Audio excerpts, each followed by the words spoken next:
mostly because of Indian help, unquote. He also reminded Bangladesh that Russia had played its part in its liberation and that India, Bangladesh and Russia should continue to work shoulder to shoulder. Let's tell you a bit of history now. India played an instrumental role in helping Bangladesh get its independence from Pakistan in 1971. In fact, between 1947 and 71, what is today known as Bangladesh was called East Pakistan. The people of East Pakistan suffered decades of repression and neglect from the authorities in Islamabad. Islamabad launched Operation Searchlight in March 1971, which led to mass killings and arrests in this particular region in East Pakistan. That is what ignited the Bangladeshi freedom struggle. And on the 3rd of December, Islamabad launched Operation Genghis Khan, targeting 11 Indian airfields. And this is when India decided to officially enter the war on the side of the Bangladeshi revolutionaries. But Pakistan was not without its own friends. The United States sent a part of its 7th Fleet, Task Force 74, to the Bay of Bengal. It was led by what was then the world's largest aircraft carrier, the USS Enterprise. The goal was to intimidate India. But the Americans weren't prepared to deal with India's old friend, the Soviet Union. New Delhi sent an urgent message to Moscow and asked for help dealing with the Americans. And the Soviets did come through. They dispatched nuclear-armed submarines and destroyers from Vladivostok in the Far East. The Russian fleet moved to intercept the Americans before they could reach India. The Russian submarines encircled the US Naval Task Force and prevented the Americans from threatening India. And thus, India could continue to help the Bangladeshi revolutionaries. And eventually, this led to victory just days later.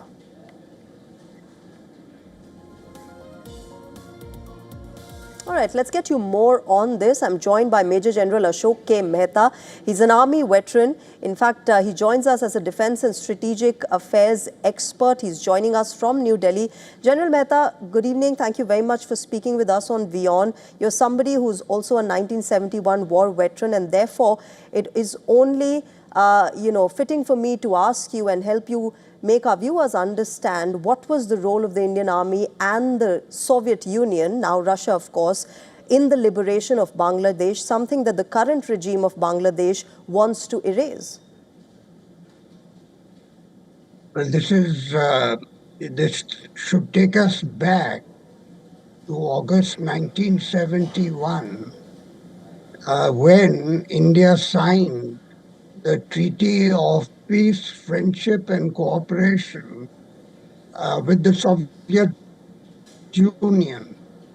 The Soviet Union had made a draft of this treaty much earlier, but Indira Gandhi was reluctant to enter even into a treaty, leave alone an alliance.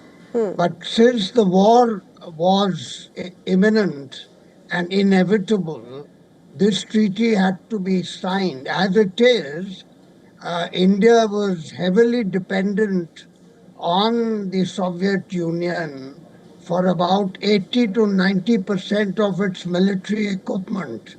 That today is in the region of 60 to 70%. But the relationship with the Soviet Union was extremely strong and intense. But for the Soviet military and diplomatic help, the war would not have been won conclusively. It could have ended with cessation of hostilities or a ceasefire. The Soviet Union introduced 3 vital vetoes in the United Nations Security Council. Remember, at that time, there was no China. Yes. And therefore, it was a bilateral in the United Nations Security Council between the Americans on one side, who proposed the resolution of a ceasefire on the 4th of December, on the 5th of December, on the 7th of December, and each time the Soviet Union vetoed this. Now, this is perhaps the first and the last instance where a veto shaped the outcome of a war, and it permitted India to extend the war fighting till it was able to force a surrender and complete capitulation of the Okay. Pakistan military. And this, of course, as we all know, resulted in the creation of Bangladesh. So Right. this is historic, and the Russian ambassador, I think, very timely reminds the Yunus government of Yes. that role, the historic role of the Soviet Union, and of course the Indian army, which Indian military, which resulted in the surrender of 93,000 Pakistani prisoners of war.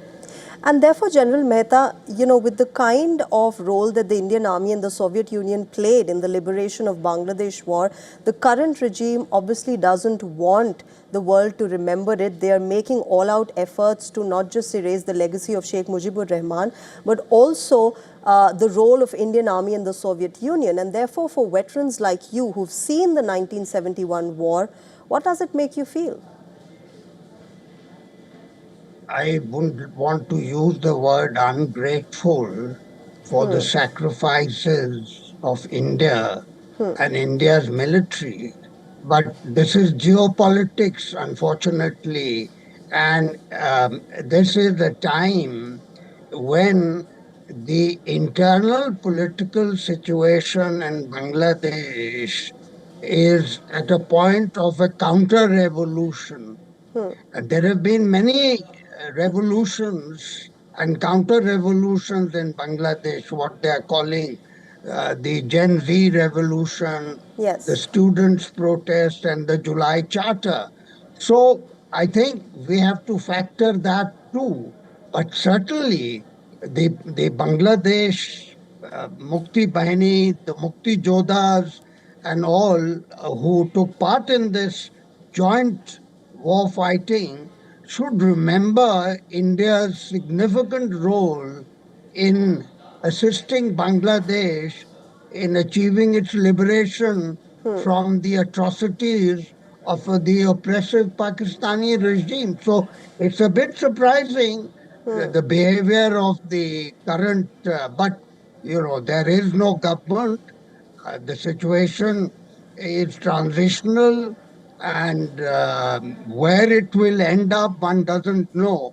But the current situation certainly is hostile to India. It's interesting, General Mehta, because Bangladesh has never really seen smooth, peaceful transition in governance.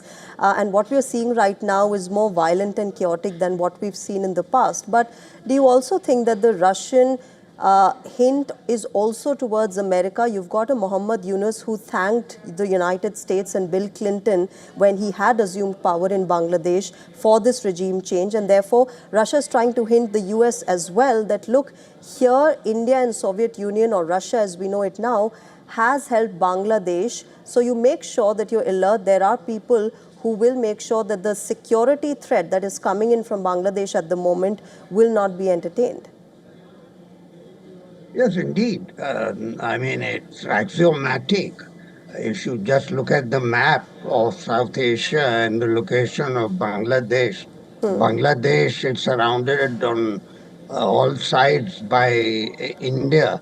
So Bangladesh must also realize where it is on the map.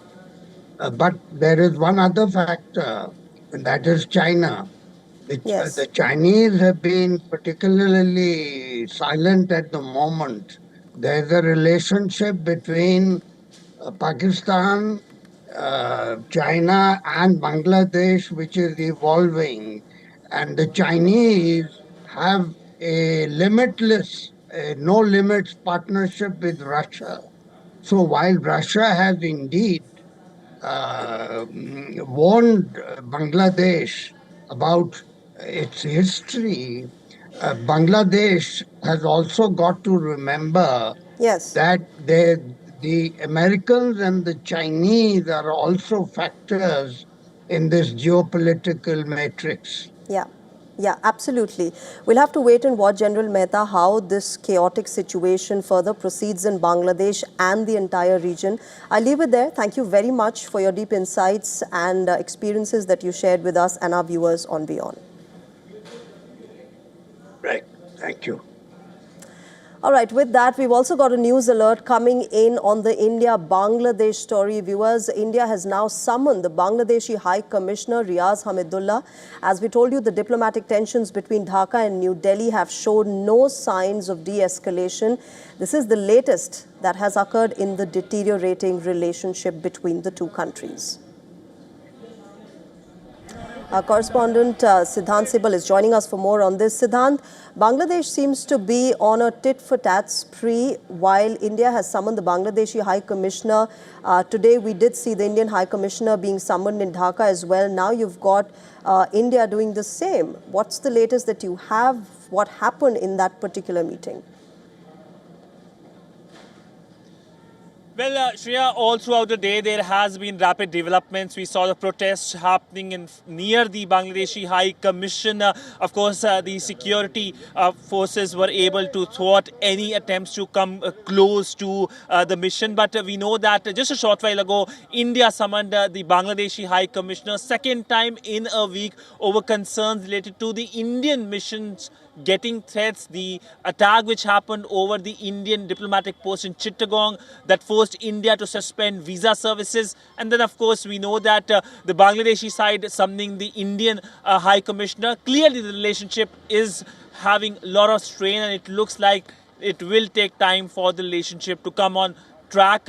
It clearly right now looks like that there is more escalation of violence that could take place in Bangladesh ahead of the elections, and that could have impact on the India relationship, given the fact that there is a lot of inflammatory statement that has been coming.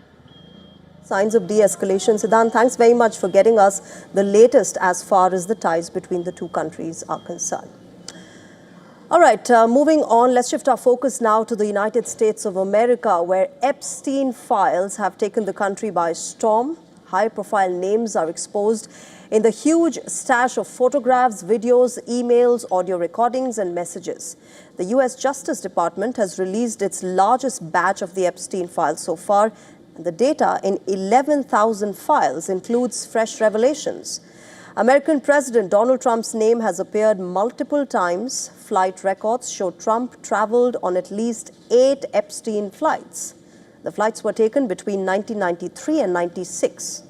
Now, here it's important to note that Trump's name and photographs in the files does not directly mean his involvement in Epstein's sex trafficking crimes.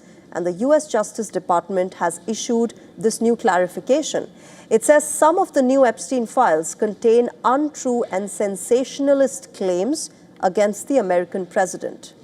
Without specifying the allegations, the Justice Department said that certain files were submitted before the 2020 U.S. election, and that if they were credible, they would have been weaponized already. Meanwhile, in his first comments since the release, Trump said that people who innocently met Epstein in the past risked having their reputations ruined. I believe they gave over 100,000 pages of documents. And there is tremendous backlash. It's an interesting question because a lot of people are very angry that pictures are being released of other people that really had nothing to do with Epstein, but they're in a picture with him because he was at a party. And you ruin a reputation of somebody. The pile of document also includes an image of Epstein's old passport. It was issued in February 1985 and expired in 1995. The earlier files included his newer passport issued in 2009.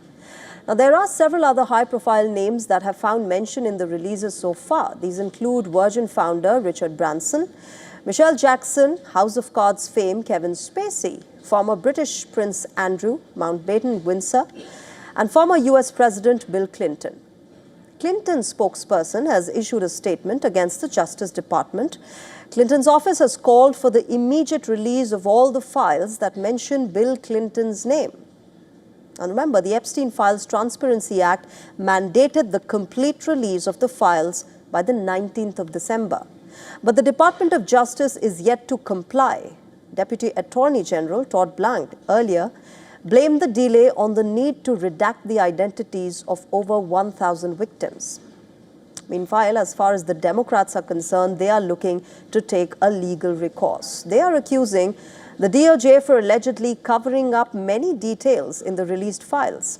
Senate Minority Leader Chuck Schumer has called on the Congress's upper chamber to sue the Trump administration in this regard.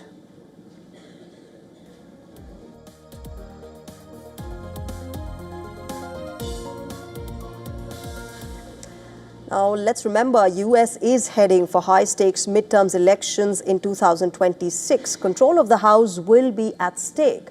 This will also be a first referendum on Donald Trump's second presidency. Democrats, on the other hand, want to flip the majority to achieve this aim. They are banking on war veterans. More details in our next report.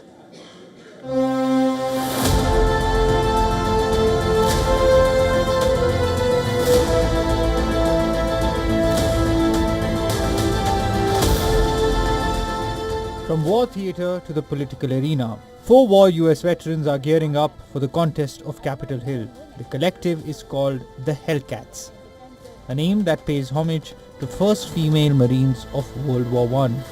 But this time the operation is on the home turf. The aim is to flip the House for Democrats. Warfighters have joined the race for 2026 US midterm elections. The overt political campaign is already underway. After 16 years in the military as an active army officer, Kate Conley has kicked off her congressional campaign with a video series called Reps and Real Talk. Pumped up muscles and high-stakes political pitch from her garage in Ossining, New York, she talks about affordability, healthcare, and the cost of living. What soldiers look for in a leader, what the American people are looking for in their political leadership right now, are people they can count on to get it done. Who are going to do the right thing for this country and for their families. We're going to focus on delivering. Joanna Mendoza, retired United States Marine, will be on the ballot from the swing state of Arizona. Fighting on the political front, she vows to bring America out of chaos. Our democracy's on the line. People are suffering. They can't afford groceries, let alone rent. I mean, some of them are only one paycheck away from eviction. And it's all a result of these policies, from, tariffs to healthcare, to the rule of law. There is complete chaos. And I think what people really want right now is stability. Can we just make politics boring again? The third Hellcat, Rebecca Bennett, is in the battleground New Jersey. Former US Navy helicopter pilot is tasked to land 7th District for the Democrats, and she promises to get the job done. For me, it's about being able to say that I've served in some of the most challenging environments that exist on this earth. I've led missions in the middle of the ocean, in the middle of the night, where there is literally no margin for error, and I got the job done every single time. War veterans joining political battleground is not new in the US. The list includes prominent names like Vice President J.D. Vance, former President Jimmy Carter, and presidential candidate and Senator John McCain. The US is heading for midterm elections towards the end of 2026. Democrats need more firepower in House of Representatives. They need to flip at least 3 Republican seats to win a House majority. And it's the Hellcats that have vowed to deliver. With that, let's shift our focus to India, where a long-standing discussion about leadership change has reignited within the Indian National Congress Party. Priyanka Gandhi Vadra's role in politics is once again in focus. The latest spark came after Congress MP Imran Masood openly pitched Priyanka Gandhi's name for Prime Minister's candidate. Masood went on to say that Indira Gandhi had inflicted irreparable damage on Pakistan. According to him, Priyanka Gandhi Vadra would show similar resolve if given the opportunity. The comments quickly drew attention, and a response came from within the Gandhi family itself. Priyanka Gandhi's husband, Robert Vadra, responded to the growing chorus, saying that there are demands from across the country for Priyanka to step forward. But he urged everyone to focus on the real issues that concern the people. However, within the Congress party, the official line remains unchanged. The grand old party has traditionally projected Rahul Gandhi as its principal face in the battle against the Bharatiya Janata Party. And there has been no formal shift from that position. For now, Priyanka Gandhi Vadra has not made any statement about any prime ministerial ambitions, but the political buzz around her role continues to grow.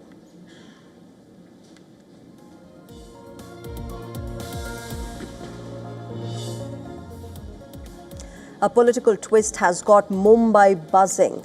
Uddhav Thackeray and his cousin Raj Thackeray plan to announce their alliance. Now, this move brings the Thackeray cousins together in an election after nearly 2 decades. The Uddhav Thackeray-led Shiv Sena UBT and Raj Thakray's Maharashtra Navnirman Sena, or the MNS, are expected to formalize the tie-up on Wednesday. The alliance is for the January 15th civic elections across Maharashtra. Polling will be held for 29 municipal corporations, including Mumbai and Pune, and vote counting is scheduled for January 16th. Now, this alliance of the Thackeray cousins is one of the most closely watched developments this election season. It has sparked curiosity among voters in Mumbai and party workers across the state. The buzz grew after Sena UBT leader Sanjay Raut shared a photograph of the two cousins on social media. The announcement follows weeks of negotiations and talks focused on seat sharing for all 29 civic bodies. It also comes against the backdrop of a poor showing in the 2024 assembly elections, where Shiv Sena UBT had won just 20 seats. Meanwhile, the MNS failed to even open its account. Now, reportedly, efforts to bring the estranged cousins together began soon after those results. On July 5th this year, Uddhav and Raj Thackeray, remember, shared a public stage for the first time in nearly 20 years at a rally in Worli. Raj Thackeray had quit the undivided Shiv Sena back in 2005 following differences with Uddhav Thackeray and went on to form the MNS. Their relationship remained strained for years, but changing political realities appear to have pushed both sides towards a truce. Meanwhile, the BJP has hit out at the move. Party spokesperson Navnath Ban said that the alliance was driven by fear of defeat rather than public support. He described it as an electoral arrangement that glosses over past differences, adding that voters in Mumbai would set through what he called a political U-turn.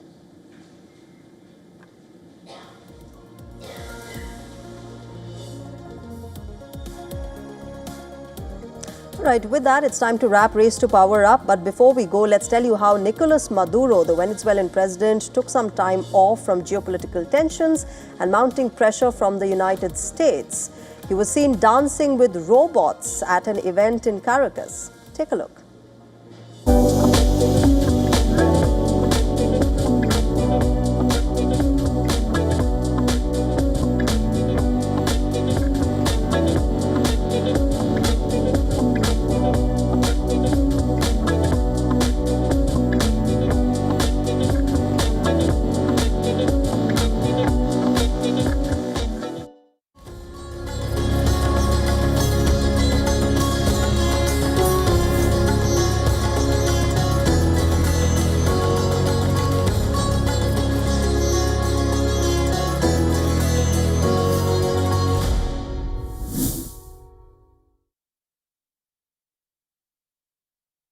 WION Health Resort is unique, the only one of its kind. Experience